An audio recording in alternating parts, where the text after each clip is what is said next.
Umiiyak, nanghihina, ngunit matatag. Ganito nakita ng publiko si Manila Councilor Eunice Castro sa isang emosyonal at di malilimutang sesyon sa Manila City Council. Matapos niyang buong tapang na isiwalat ang umano'y pang-aabusong naranasan niya mula sa kapwa-konsihal na si Councilor Ryan Ponce. Ating lubos na kilalanin si Councilor Eunice Castro.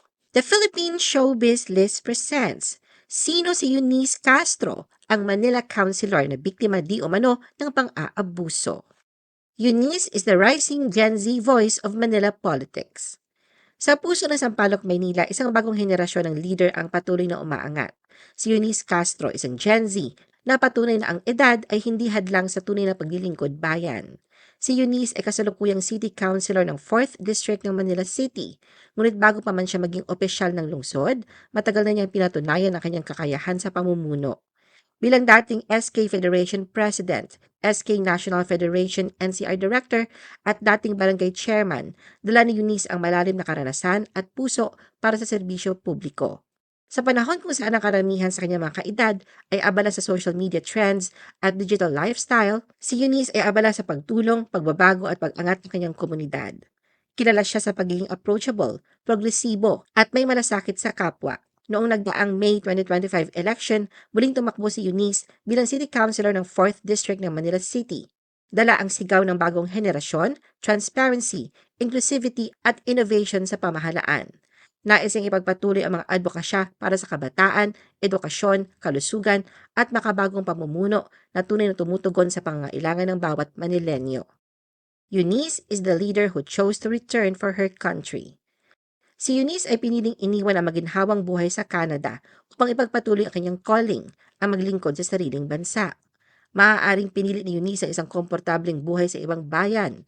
May naghihintay na trabaho sa isang law firm, oportunidad sa Canadian Parliament, at matatag na kinabukasan sa larangan ng batas at politika. Ngunit sa halip na manatili roon, pinili niyang umuwi at sumabak sa matinding mundo ng lokal na politika sa Pilipinas. Sa isang interview ng Billionaire News Channel noong April 2025, ibinahagi ni Eunice ang matinding dahilan sa likod ng kanyang desisyon. Anya, kasi kung ginagawa ko doon sa kanila na grabe kong binibigay yung self ko, bakit hindi dito sa sarili kong bansa ako maging parte ng pagbabago? Bago siya umuwi, nag-aral si Eunice sa Seneca College sa Canada.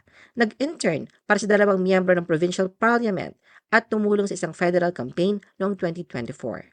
Lahat ng ito ay nagbukas ng pinto tungo sa isang magarang karera.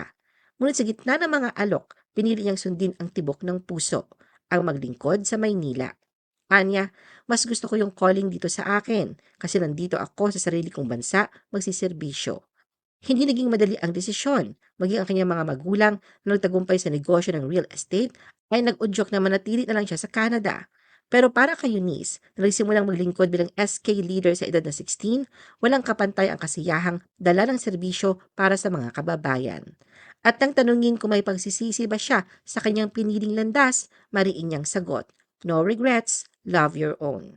Sa kabila ng kanyang political bloodline, dahil parehong dating barangay chairperson sa kanyang mga magulang, iginiit ni Eunice na ang kanyang paglalakbay sa mundo ng serbisyo publiko ay bunga ng sariling pagsisikap.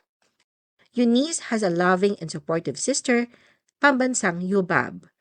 Sa likod ng matagumpay na kampanya ni Eunice ay may isa pang personalidad na nagbigay ng kulay, saya at enerhiya sa bawat hakbang na kanilang laban.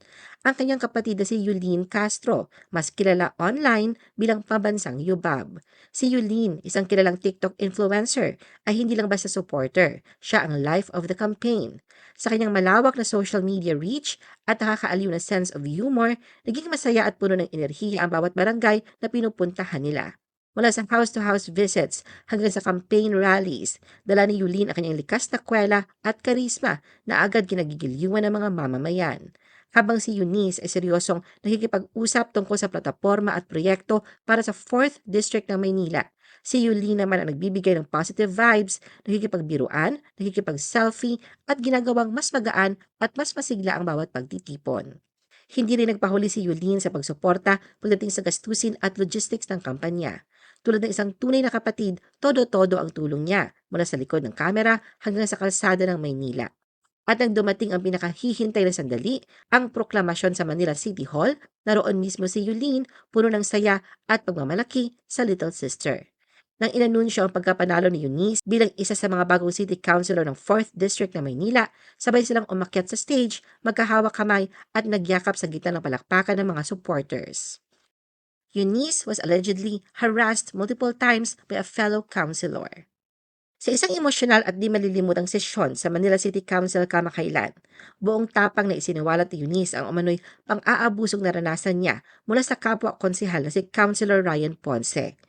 Hindi naging madali ang lahat. Sa harap ng mga kasamahan sa konseho, media at mga mamamayan ng Maynila, piniling hindi manahimik ni Eunice.